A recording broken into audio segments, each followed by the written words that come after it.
How to set up and create maintenance mode page in Squarespace. Hi guys, welcome back to my channel. In today's tutorial, I'm going to show you how to set up or create a maintenance mode page in your Squarespace website. It's gonna be very easy. First, you can open squarespace.com and log into your account. After that, in this page, you can go ahead to the settings in the bottom left corner here. And then as you can see, this is the general settings and you will see site availability on the website settings. You can click it. And then for the site availability, you have to choose password protected. So you can choose this one and then you can set the password. So maybe 1, 2, 3, 4, 5, 6, just for example. After that, you can click save and then we'll go back to the dashboard.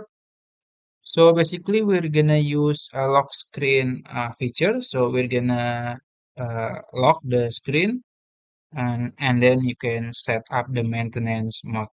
So you can go to the search box here and then search lock screen. Then we will find this one.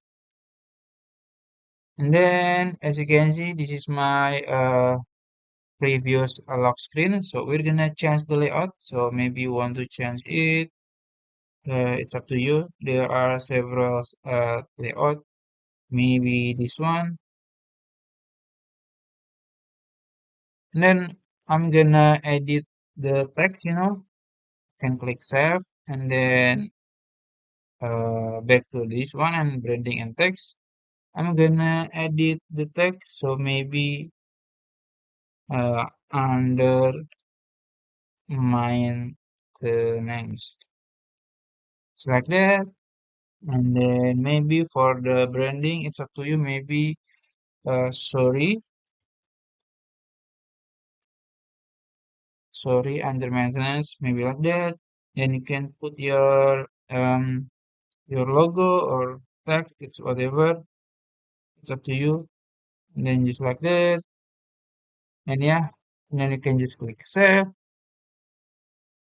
After that, you can also change the background. So this is my background. Maybe you want to add a video or just image, you can change it or none. If you want to, it's like simple like that. You're gonna change it to none.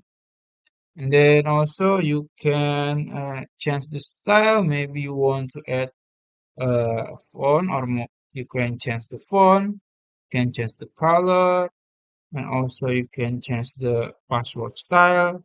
Maybe you want to like this, it's up to you. So yeah, you can also reset style to default or you can set all to the system font. It's up to you. I'm gonna click save. So when the people or someone type your website, visit your website, they will see this page. So yeah, I think that's it. If you found this video helpful, please like this video and subscribe to my channel. Thank you.